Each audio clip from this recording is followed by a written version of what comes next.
By now, most of you may know that Greg Street, also known by his pseudonym Ghostcrawler, left the highly anticipated Runeterra-based Riot Games MMO to open up his own fully remote, fully funded MMO or MMO-like studio. What you may not know is that in typical Ghostcrawler fashion, he is back at it again, talking, discussing, as well as speculating about his new MMO project over on Twitter. And let me tell you, if you are a fan of old school MMO gaming similar to WoW Classic, Final Fantasy XIV, EverQuest, or WoW Classic, this is going to be some of the best MMORPG gaming news since the Mountain Dew X Warcraft collab back in 2009. So let's jump right in. But before we do, I want to remind you all that the intention of this video is not to build hype for another titleless MMO project, but instead to start the discussion about the future of the MMO genre that I know myself and many of you hold on to so dearly. There is no utopian perfect MMO, and more competition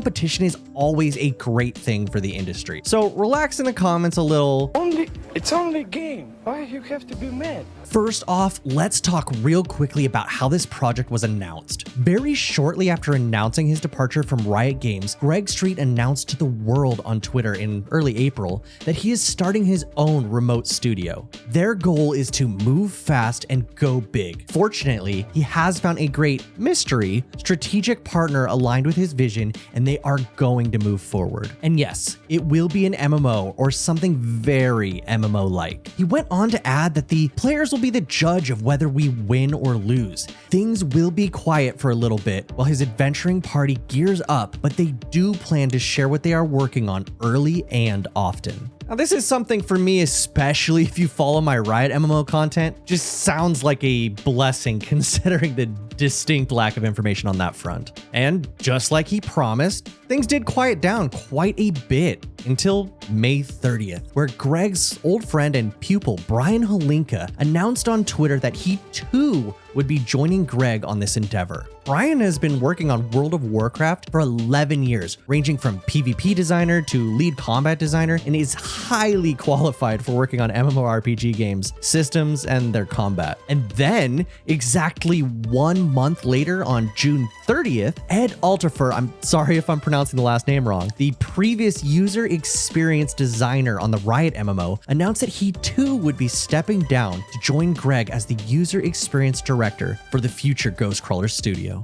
And that brings us up to today, or I guess a couple days ago, depending on when I released this video, where Greg Street finally moved on from his months-long chicken posts on Twitter to break the silence about his future MMO project. We want to make an MMO that appeals to players who love MMOs, so don't worry about that. What's interesting is how younger gamers who missed out on World of Warcraft or Final Fantasy XIV don't think they like MMOs, even though they like a lot of things that MMOs try to do. We aren't trying to make an MMO for young gamers either, but they won't be young forever. Now, first off, and maybe it's just me, but after my first initial reading, I was a little bit disappointed. To me, this felt like Greg had basically written off the younger generation of MMO gamers. But after closer look and the comforting of my Discord channel, I was able to understand that Greg wants to, at his core, build an MMO for MMO players. No more of this hub-based, portal craft, lack of social experiences that we see so frequently in modern MMORPG gaming.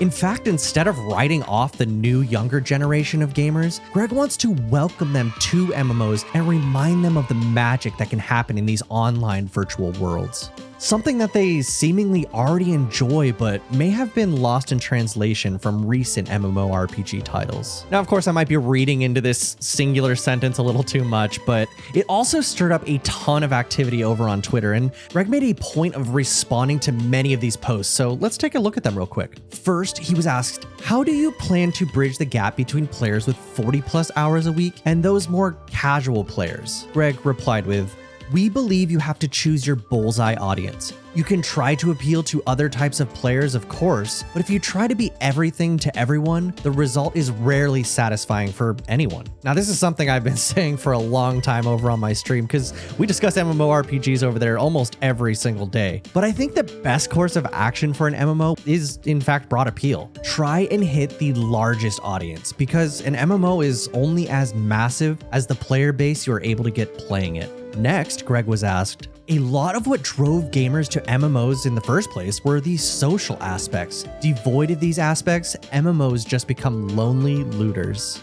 Greg responded by simply saying, "We agree. MMOs are, or should be at least, inherently social games." I imagine it's going to be really hard to make an MMO to meet modern expectations with a new startup. Going from near limitless resources at Riot to a startup seems like a tall order in a genre that's already super hard to find sustained success. Good luck, and I hope you succeed. Now, luckily, from what Greg says, the studio is fully funded and won't be strapped for cash like many other startups. That said, he has the ability to move much faster, which is how he prefers to develop games. Next, Greg was asked about why so many people come to MMOs looking for an RPG that they can play with friends. Greg had this to add. An RPG you can play with friends is really the heart of what we are building. But I still use the term MMO because I don't want anyone thinking that we are distancing ourselves from that genre for some weird reason.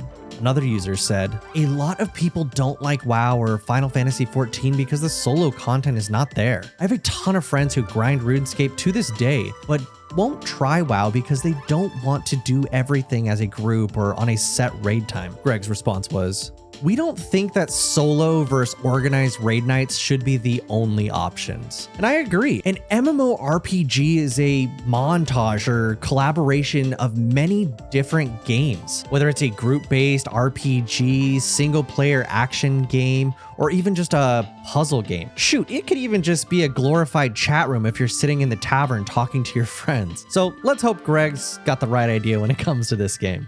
And that about sums it up so far.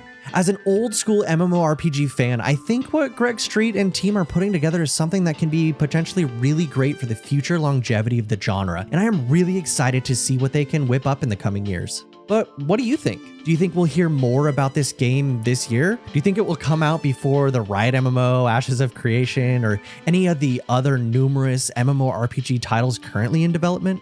Your guess is as good as mine, and I look forward to hearing more from you in the comments below.